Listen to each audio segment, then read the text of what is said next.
Ok, listo, chicos. Vamos a iniciar con el segundo repaso. En este caso, según tengo entendido, es el paper de epilepsia. Y bueno, vamos a hablar acerca un poco de esto. Al final de las PPTs hay unas preguntitas, ¿no? Igual para que usted pueda responder y repasar, ¿no? El por qué tal respuesta es la correcta. Y al final hay un quiz, ¿no? Para manera de reforzar. Entonces, el contenido que vamos a hablar un poco acerca del día de hoy: generalidades, epidemiología, factores de riesgo, patogenia, manifestaciones clínicas y preguntas, ¿ok? Unos preguntitos que les tengo preparados. Ok, bueno, entonces, en sí vamos a hablar de la epilepsia, pero hay que recordar primero qué es esto. Ok, es un trastorno neurológico de los más frecuentes debido a un cambio transitorio en el comportamiento, ¿no? Debido a que hay una actividad neural anormal, ¿no? Ya sea excesiva o sincrónica en el cerebro, ¿no? Y esto, hay una clasificación para este tipo de epilepsias, ¿no? Hay tres principales, que son de tipo focal, generalizada y de origen desconocido, ¿no? Que tienen un montón de características, ¿no? Pero hablando un poco general, en cuanto a nivel focal, es debido a que hay una actividad neuronal anormal en una región específica del cerebro, ¿no? En este caso, las más frecuentes son del lóbulo temporal. Luego tenemos las generalizadas, que es cuando hay una actividad, bueno, neuronal anormal, que ocurre en ambos hemisferios cerebrales, ¿no? De manera simultánea, ¿ok? Desde un inicio de la enfermedad. Y en cuanto a las desconocidas, ¿no? Del gen desconocido, en sí, a los datos clínicos y de laboratorio no ayuda a determinar si la crisis es tanto focal o generalizada, ¿no? Es como que un punto intermedio.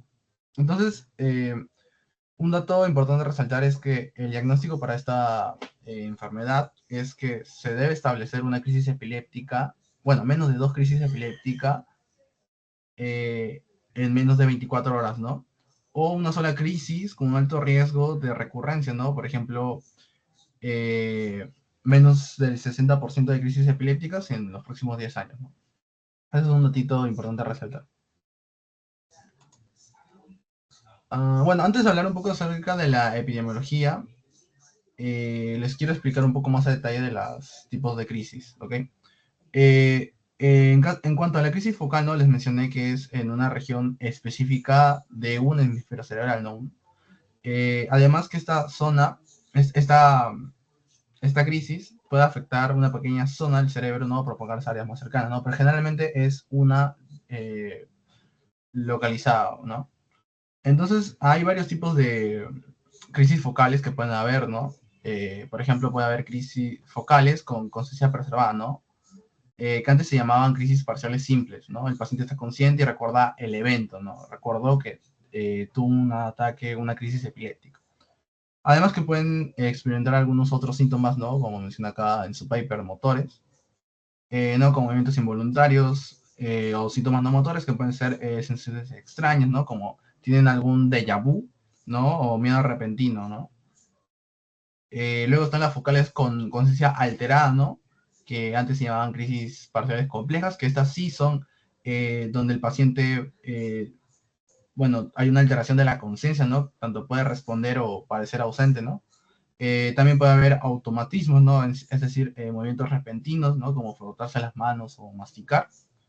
Y luego están las crisis focales, que evalúa con evaluación bilateral, ¿no? Tónico-clónicas, que estos son que se originan en un área focal, pero la actividad epiléptica se propaga a ambos hemisferios cerebrales, ¿no? Resultando en una crisis generalizada, ¿no? Crisis generalizada, con pérdida de conciencia y movimiento convulsivos, ¿no? Estos síntomas de crisis focales, según la zona afectada, ¿no? Dependiendo de la región del cerebro, se origina la crisis, ¿no? Y algunos síntomas pueden ser, por ejemplo, ¿no? En el lóbulo temporal, lo que les mencioné, el déjà vu, alucinaciones, inclusive intenso. En caso de que afecte el lóbulo frontal, puede ser movimientos bruscos, ¿no? Posturas extrañas.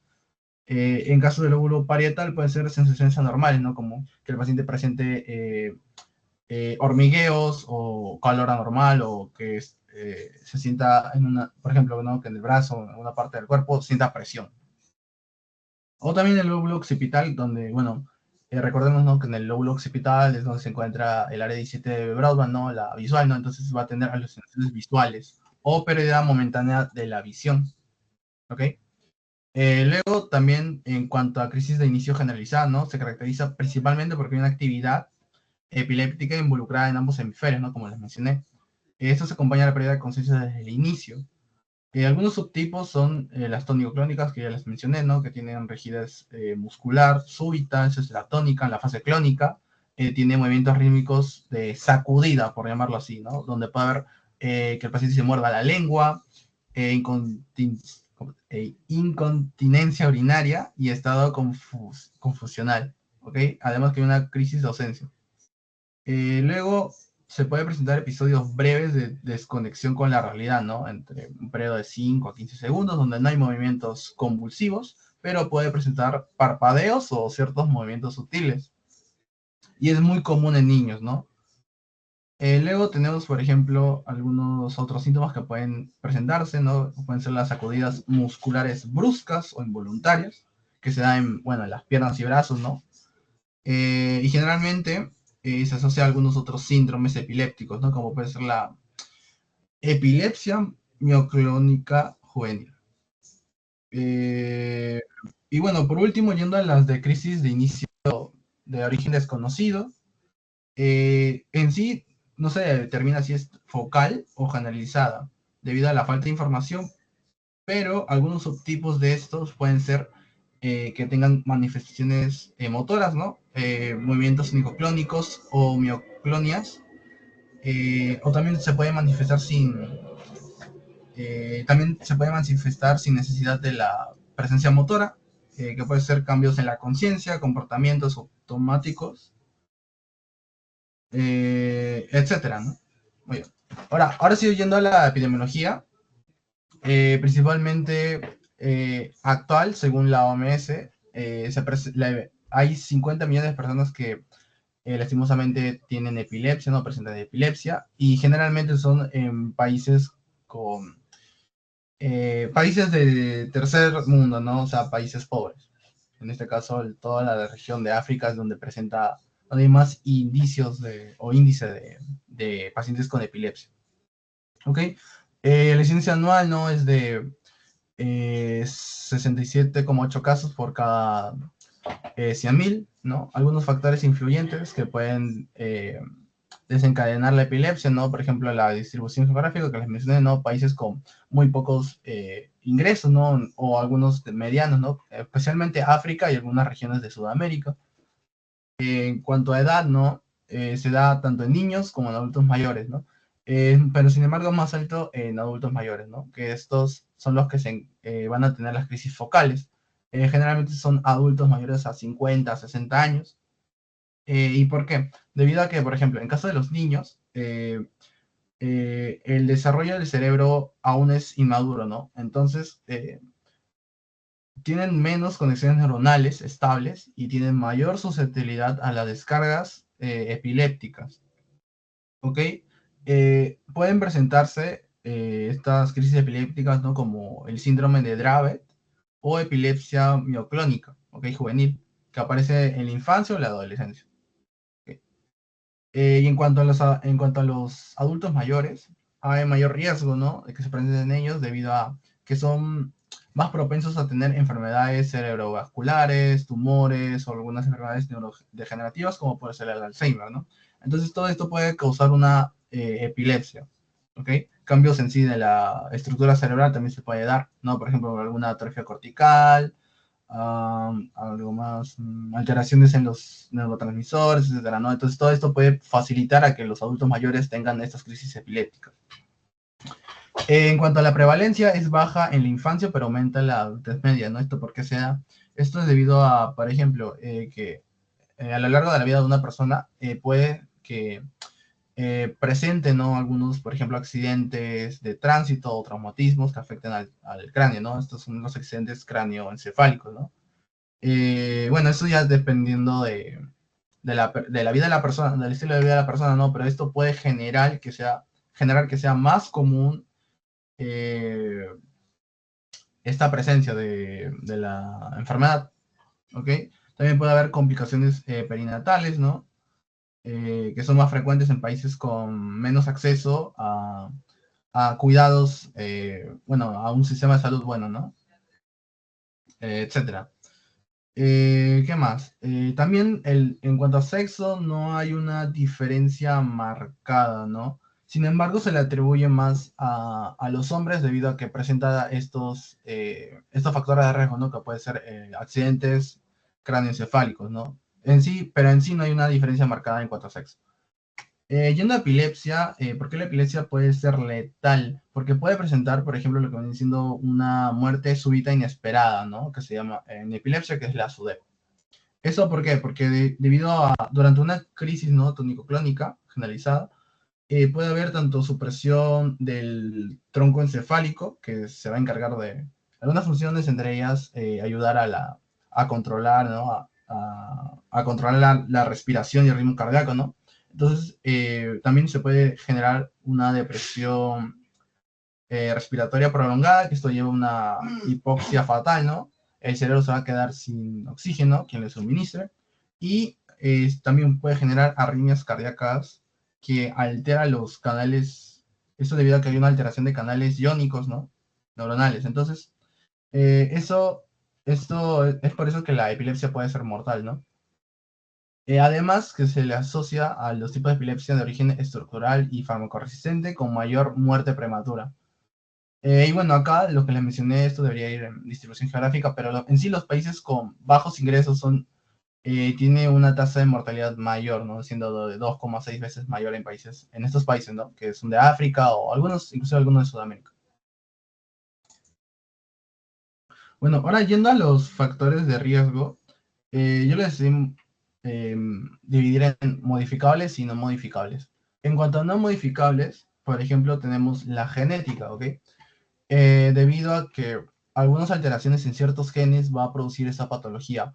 En la fisiopatología les voy a detallar la acción de cada uno, pero en sí los principales son estos dos genes de aquí, el SC1A y el GABRA. Estos dos son los principales. ¿Por qué? Porque van a codificar, ¿no? Algunos neurotransmisores importantes. Van a ayudar a generar receptores para algunos neurotransmisores importantes, que les voy a mencionar en la fisiopatología. En cuanto, por ejemplo, ok. En cuanto a la edad, al sexo, bueno, en sí les mencioné que no hay una diferencia marcada, ¿no? En todo caso, los mayores casos que se han registrado son en hombres debido a los accidentes, ¿no? Que pueden presentar accidentes cerebroencefálicos, craneoencefálicos, perdón, craneoencefálicos. Pero eh, en los hombres se le ha atribuido mayor prevalencia a las epilepsias focales y del lóbulo frontal. Y en cuanto a las mujeres, se les ha atribuido mayor prevalencia de epilepsias con crisis de ausencia. ¿Esto por qué? Bueno, en caso del hombre, se cree que este tipo de crisis, este tipo de epilepsias, perdón, esto se cree a una influencia hormonal, ¿no? De los hombres, en este caso de la testosterona, ¿ok? Y en caso de las mujeres, porque hay epilepsias con crisis de ausencia. Esto también se le debe debido a influencia debido a fluctuaciones hormonales, ¿no? Debido a esta influencia se cree que las mujeres presentan más crisis de ausencia bueno, la razón que les mencioné. Ok, en cuanto a la edad, les mencioné, ¿no? Que el caso de los niños afecta, ¿por qué? Porque hay una inmadurez cerebral. Además que, bueno, esto facilita las descargas epilépticas y en cuanto a los adultos mayores, no deben ser mayores a 50 60 años. ¿Por qué? Porque son más propensos a tener algunos otros tipos de enfermedades, ¿no? Enfermedades neurodegenerativas, a padecer mayores enfermedades cerebrovasculares, algunas atrofias, etcétera. Ok, también, y un factor de riesgo también puede ser las malformaciones cerebrales congénitas. ¿Por qué? Porque estas alteraciones en el desarrollo del cerebro, por ejemplo, displasias corticales, ¿cómo se llama? Heterotopías neuronales, pueden generar circuitos neuronales anómalos que van a predisponer facilidad a las crisis epilépticas. ¿Ok? Y también por mencionar, por ejemplo, tenemos a las historias de crisis febriles en la infancia. ¿Y esto por qué es un factor de riesgo? Debido a que la mayoría de crisis febriles, ¿no?, son benignas. En algunos niños pueden evolucionar inclusive a la epilepsia, ¿ok? Entonces es por eso que todos estos factores de riesgo son importantes, no modificables, ¿no? Porque no podemos hacer algo para que esto se altere, ¿no? Esto es con lo que nacimos, con lo que nacemos. Ok, entonces, en cuanto a factores de riesgo modificables, ¿no? Tenemos a los traumatismos craneoencefálicos que les mencioné. ¿Esto por qué? Porque ya sea un golpe en la cabeza, ¿no? O, no sé, por ejemplo, accidentes de tráfico, en deportes de contacto, o algunas caídas, ¿no?, que se pueden dar.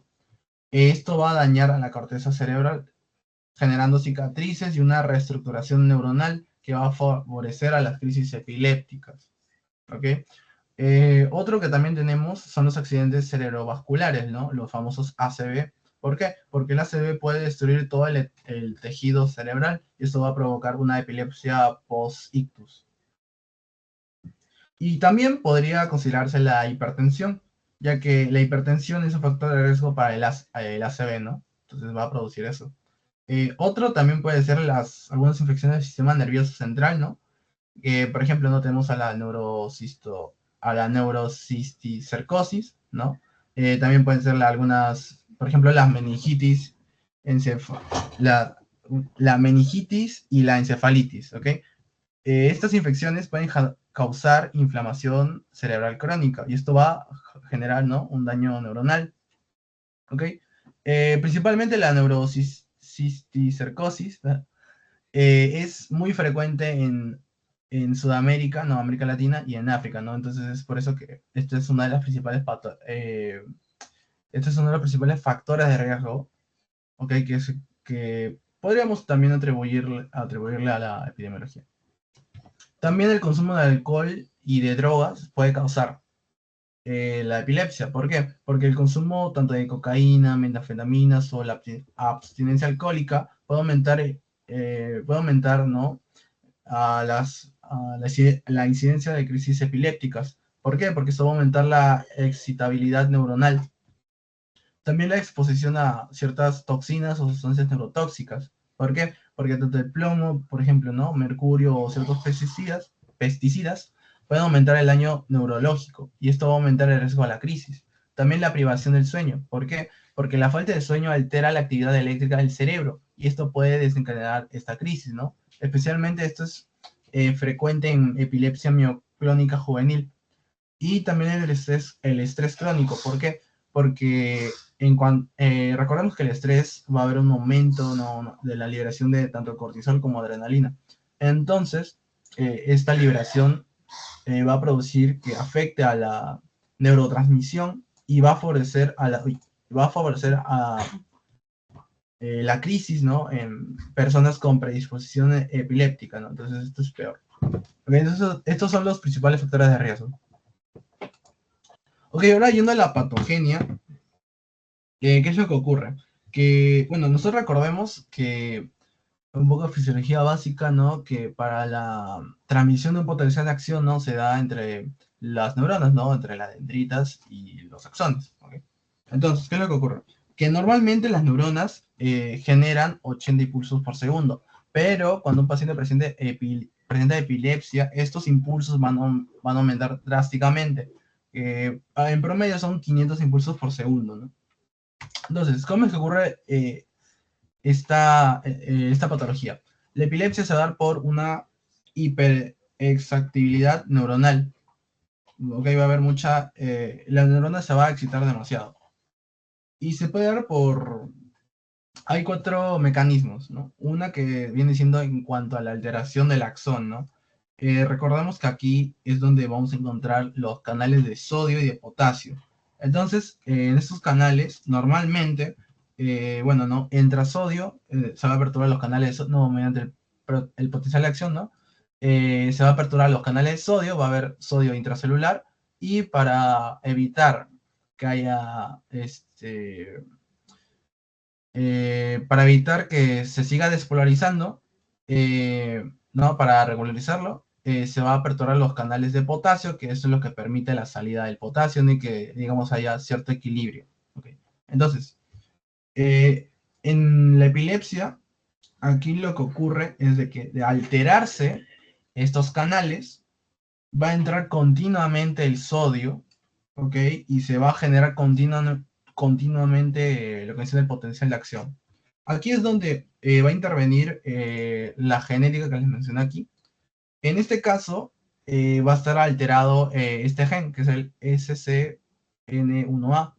¿Por qué es importante este gen? Porque este gen se encarga de generar, de codificar una subunidad al canal de sodio, que en este caso es una subunidad NAF 1.1, creo, si mal no recuerdo, y la disfunción, ¿no? La alteración de este gen puede producir lo que viene siendo el síndrome de Dravet, ¿no? Que es la epilepsia infantil. La otra causa, el otro mecanismo que se puede dar es en el terminal axónico, ¿no? Donde aquí en la neurona presináptica nosotros vamos a encontrar los canales de calcio, ¿ok? Normalmente, ¿no? Entra calcio, ¿no? Para que luego produzca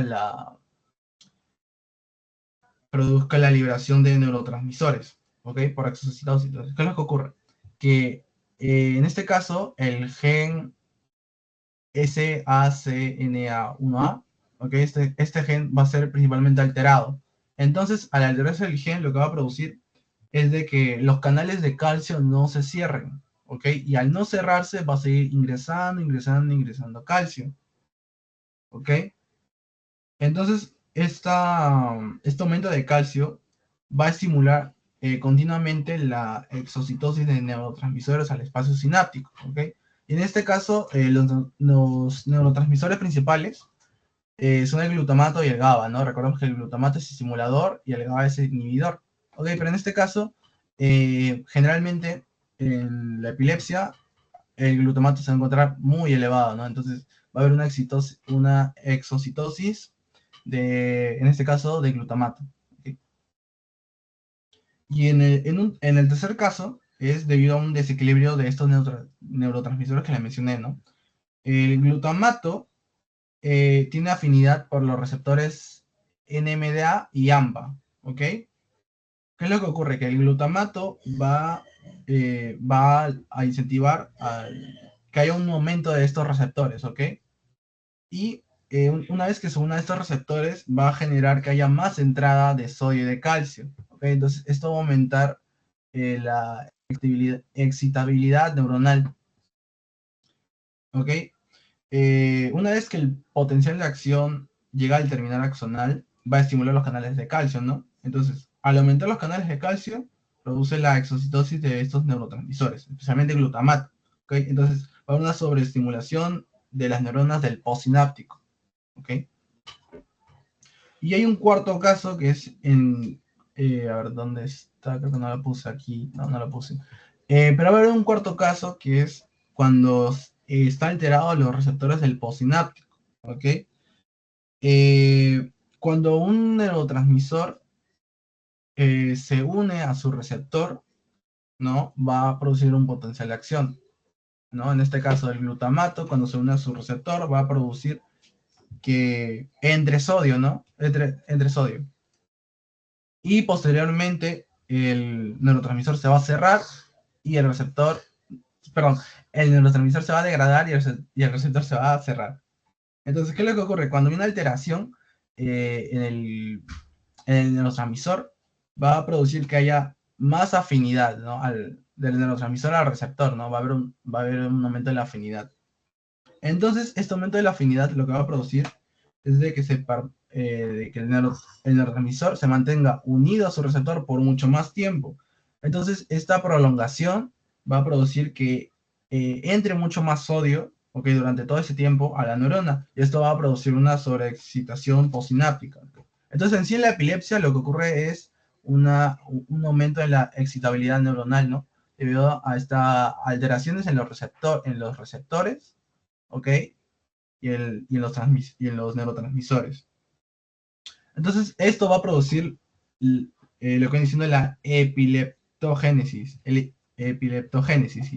¿Qué es esto?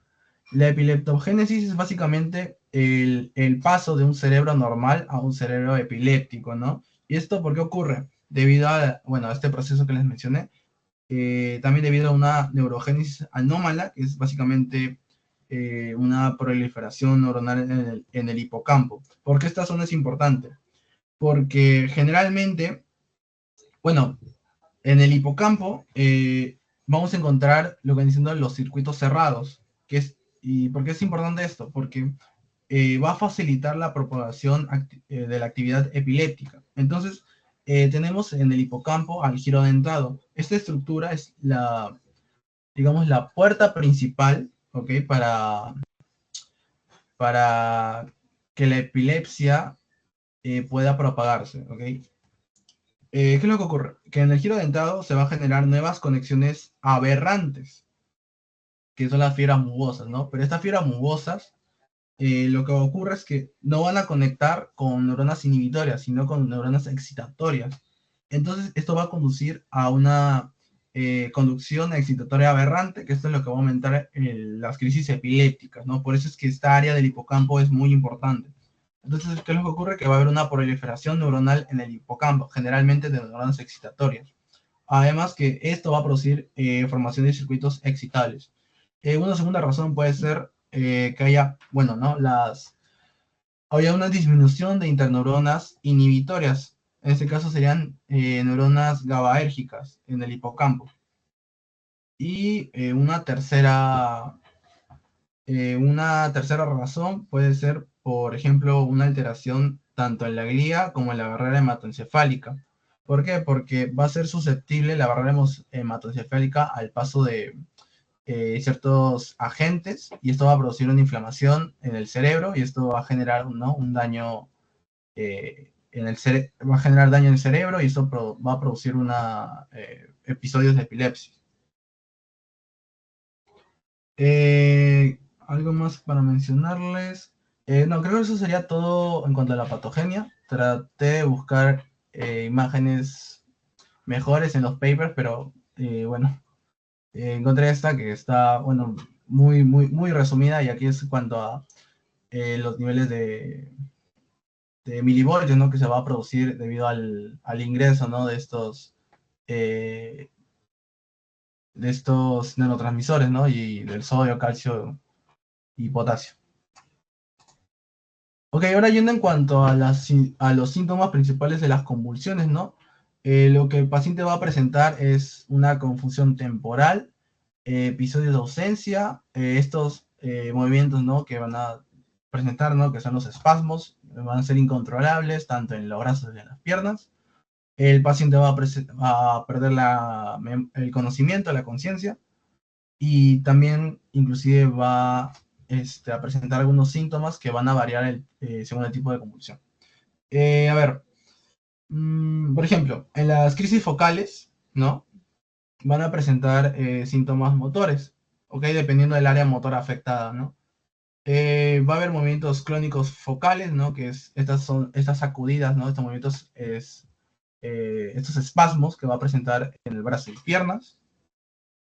También va a haber algo que se le conoce como, un síndrome que se le conoce como la marcha jacksoniana. ¿Qué significa esto? Que son movimientos anómalos que se propagan en otras partes del cuerpo. ¿Y por qué ocurre? Porque, bueno, la actividad epiléptica va a afectar a la corteza motora primaria, ¿no?, en este caso el lóbulo frontal, que va a activar grupos específicos de músculos, ¿no?, que esto va a producir estos movimientos involuntarios, ¿no?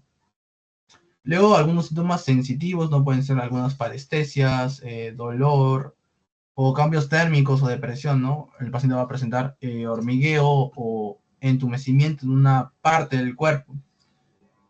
¿Y esto por qué ocurre? Porque la actividad epiléptica va a afectar a la corteza somatosensorial, que esta es la que se encarga eh, de recibir toda la información, ¿no? De lo que sentimos, de lo que, bueno, no todo el sistema sensorial, ¿no?, de lo que sentimos, ¿no? Tanto vibración, tacto, presión, inclusive dolor. Entonces esto va a provocar percepciones anormales. También va a producir síntomas autonómicos, ¿no? Como puede ser la sensación de opresión en el pecho, en el abdomen, ¿no? También puede sentir palpitaciones, sudoración excesiva, cambios en la presión arterial. ¿Y esto por qué ocurre?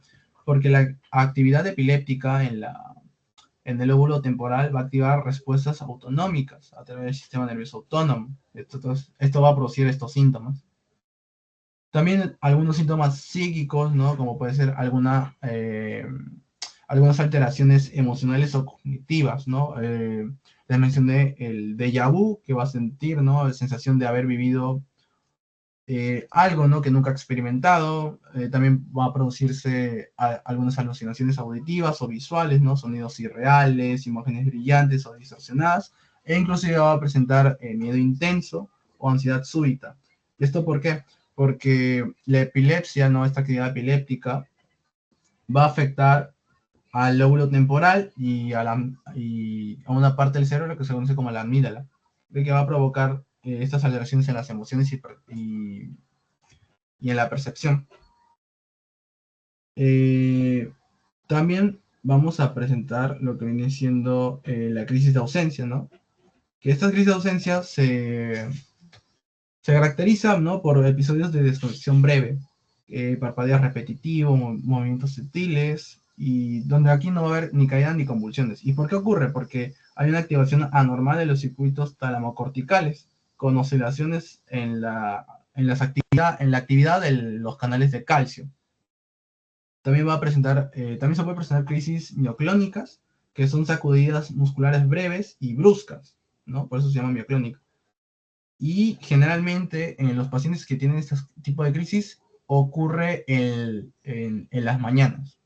¿Y por qué ocurre? Porque hay una descarga sincronizada en la corteza motora y en el cerebelo, lo que va a provocar esas contracciones musculares rápidas. También hay crisis atónicas, que es pérdida súbita del tono muscular, y esto va a producir estas caídas bruscas.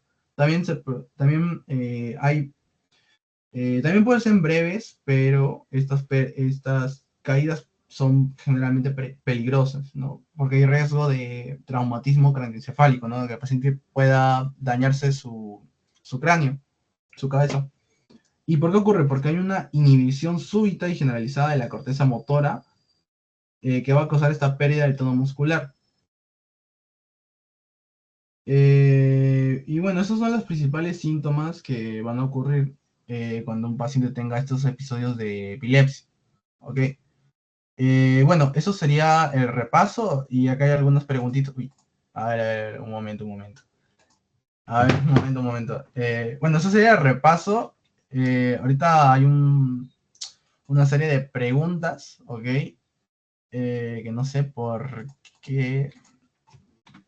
A ver, un momento.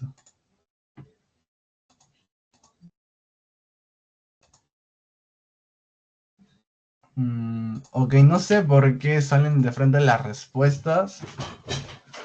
No estaba configurada así, pero a ver. A ver, yendo rápido con el preguntas y respuestas.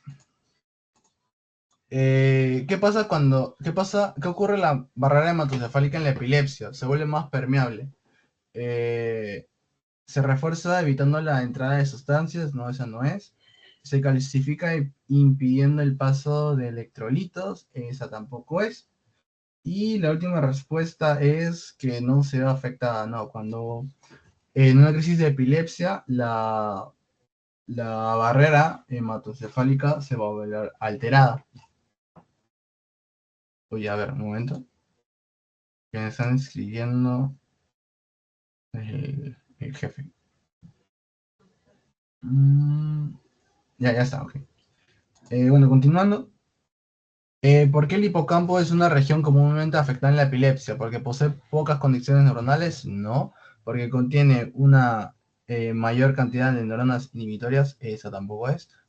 ¿No participa en la regulación de la excitabilidad neuronal? Esa tampoco es. En este caso la respuesta es porque lo mencioné antes, porque tiene un circuito eh, neuronal cerrado, y esto es lo que permite a la epilepsia, ¿no? Que tenga cierta facilidad para excitar mucho más a las neuronas, de manera mucho más fácil, ¿no? Bueno, ¿cuál de los siguientes eventos es característico en la epileptogénesis? Reducción de receptores NMDA, no, esa no es. Disminución de la neuroinflamación, no, eso tampoco. Bloqueo de la neurogénesis, no. En este caso es la brotación de fibras musgosas, ¿ok? Para que un cerebro normal se vuelva epiléptico, en el hipocampo lo que va a ocurrir es un aumento, ¿no?, de conexiones aberrantes, en este caso son las fibras musgosas, pero estas fibras musgosas no van a conectar con neuronas inhibitorias, sino con neuronas excitatorias.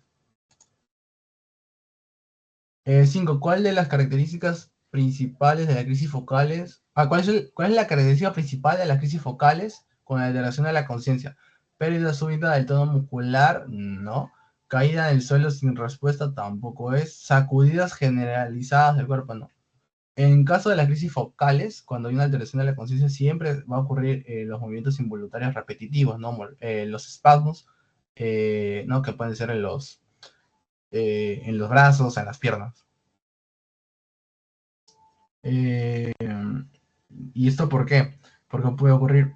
Porque cuando hay una alteración de la conciencia, ¿no? Las crisis focales suelen presentar automatismos, ¿no? Que son estos movimientos repentinos. También puede ocurrir movimientos involuntarios en la masticación, deglución, o también ocurre que el paciente se frota las manos, ¿no? Esto porque afecta al lóbulo temporal. ¿Cuál de los siguientes es un factor de riesgo modificable para desarrollar la epilepsia? Bueno, los factores de riesgo modificables no recordados son los que nosotros podemos cambiar, ¿no? Mutaciones en tal gen, no podemos modificar eso porque si nosotros nacimos con esa alteración en ese gen, pues tenemos que bancárnosla, ¿no? Como dicen por ahí. Historia de crisis febriles en la infancia, esto tampoco es. Edad avanzada, no, o sea, no se puede controlar el tiempo, en este caso la edad. Entonces, en todo caso sería traumatismos craneoencefálicos, ¿no? ¿Esto por qué? Por accidentes de tránsito, ¿no? Por practicar ciertos deportes, ¿no?, que involucra daño en la cabeza. Bueno, esas son todas las preguntas. Igual de todas formas hay un quiz, ¿no?, que ayuda para dar un poco mejor el reforzamiento de lo que hemos aprendido el día de hoy. Les voy a pasar el link del quizzes, voy a ir uniendo. A ver, un momento. Acá está. Ahí está el código del quizzes y aquí está la página del quizzes. ¿Ok? A ver, les voy a compartir de todas formas. ¿Dónde está compartir? Ahí se está compartiendo el quiz y chicos, por favor vayan metiéndose para reforzar un poco más sobre el tema del día de hoy. Vamos a dar unos minutitos para que se vayan uniendo.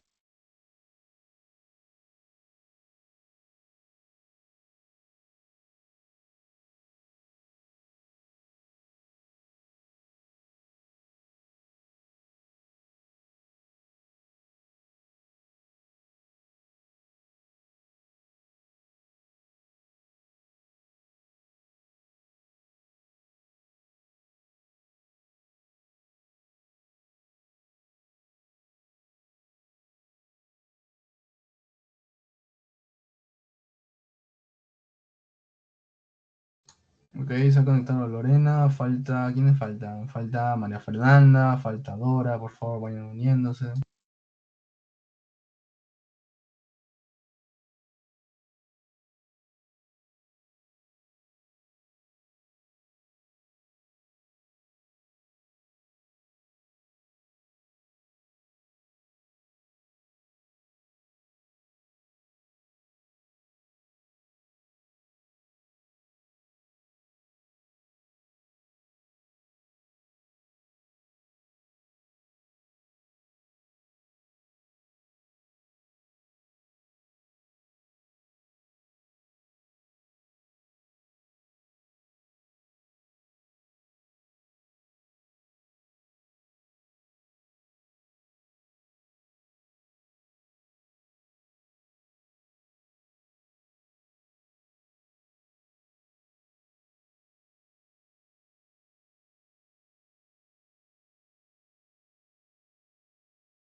Está Lorena, está Dan, falta María Fernanda.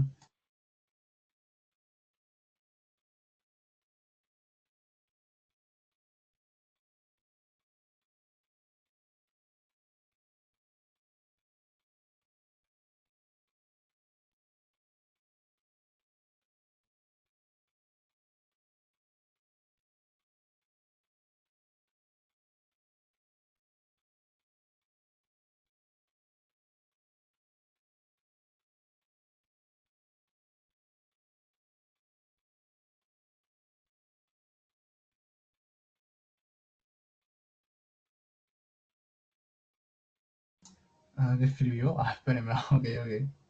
Te esperamos, vamos a dar unos minutitos más.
A ver, ya entré, pero no aparezco. Uy. Ya bueno, no importa, igual, si sales que, si tú, a ti te sale que has entrado, bueno, igual creo que puedes participar. Bueno, ya, vamos ahora sí a ya iniciar con el quizzes. Espero que les vaya bien a todos. Y empezamos. Deseo suerte, chicos.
Uy, no sé si...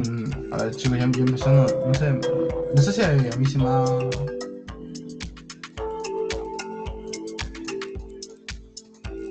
ver, vamos a recargar, no sé si a mí se me ha...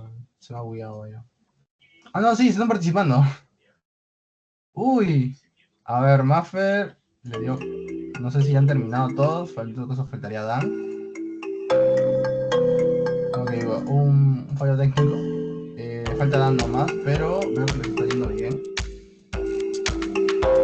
Termine Dan y empezamos a explicar las respuestas.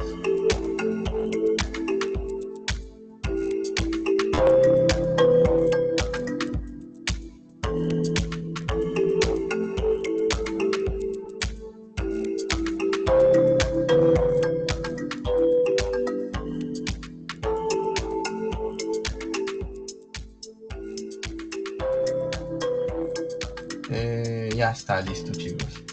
Veo que a la mayoría le fue bien. Entonces ahorita vamos a iniciar con a explicar el porqué de las respuestas, ¿no? Sí, a la mayoría le fue bien, así que me da mucho gusto eso. Creo que les irá bien su examen final.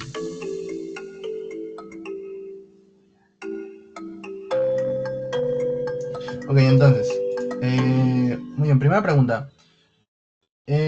¿Cuál de los siguientes es un factor de riesgo más frecuente en países desarrollados para el desarrollo de la epilepsia? La esclerosis hipocampal, no. Historia de crisis febril en la infancia, no, eso no es. Y mutaciones bueno, mutación genética, no general, eso tampoco es. En este caso, la, la respuesta correcta es la neurocisticercosis. ¿Por qué? Porque esta es una infección que les mencioné, ¿no? Que en cuanto a la epidemiología, se encuentra presente en tanto África, ok, pero no es el único país, la única región. También se encuentra presente en lo que viene siendo la región de América Latina, ¿no? Sudamérica. Que no somos países del primer mundo, tampoco del tercer mundo, somos término medio, ¿no? Entonces, en todo caso, sería la respuesta de la neurocisticercosis. Luego, aquí la siguiente pregunta es: ¿cuál ¿qué síntoma, perdón, qué síntoma característico de una crisis focal? Es característico de una crisis focal con alteración de la conciencia. En este caso, caída brusca sin respuesta, esa no es. Pérdida súbita del tono muscular tampoco es. Contracciones musculares generalizadas tampoco es. Aquí debería decir, bueno, movimientos aquí está mal tipeado, aquí debería ser movimientos esporádicos o involuntarios, como en este caso es masticar, ¿no? Deglutir o frotarse las manos. Luego, ¿qué tipo de alteración eléctrica ocurre en las neuronas durante una crisis epiléptica, ¿no? Disminución de la actividad neuronal, esta no es todo lo contrario. Actividad neuronal anormal, excesiva y sincrónica, esta es la correcta. Bloqueo total de la transmisión sináptica, no, la transmisión sináptica sigue normalmente. Y aumenta la emisión neuronal, acá es todo lo contrario, acá hay una disminución de la emisión neuronal. Luego, ¿cuál es la causa principal de la hiperexcitabilidad neuronal en la epilepsia? Exceso de GABA, no, recordemos que el GABA es inhibitorio. Falta de oxígeno en el cerebro, no se relaciona con la hiperexcitabilidad, así que no. Puede influir, pero no es la principal. Disminución de la actividad de canales de sodio, no. ¿Por qué? Porque los canales de sodio se encuentran, bueno, activamente, ¿no? Se encuentran funcionando continuamente, ¿no? Que eso permite que haya entrada de sodio. O el aumento de glutamato y disminución del GABA. Esta es la respuesta correcta. Pero recordemos que el glutamato es inhibidor, no, perdón, estimulador, excitante, y el GABA es inhibidor. Y por último, ¿qué estructura del cerebro se ve más afectada en la epilepsia del lóbulo temporal? El hipotálamo, no. El cerebelo tampoco. El tronco encefálico tampoco. Es el hipocampo. Porque en esta zona es donde se van a producir, ¿no? Estas fibras bulbosas que van a hacer conexiones con neuronas excitatorias y bueno, eso va a permitir ayudar a generar estas crisis epilépticas, ¿no? Bueno, me alegra que les haya ido bien. Tampoco he estado tan difícil. Espero que les haya servido mucho este repaso, que les haya gustado. Creo que no hay ninguna duda, pregunta. Y bueno, estaríamos terminando el repaso el día de hoy. Eh, a las 6 empieza el siguiente repaso con mi compañera. Y nada, espero que les haya servido mucho este repaso. Gracias por su tiempo y me estoy despidiendo. Nos vemos en una siguiente clase, chicos.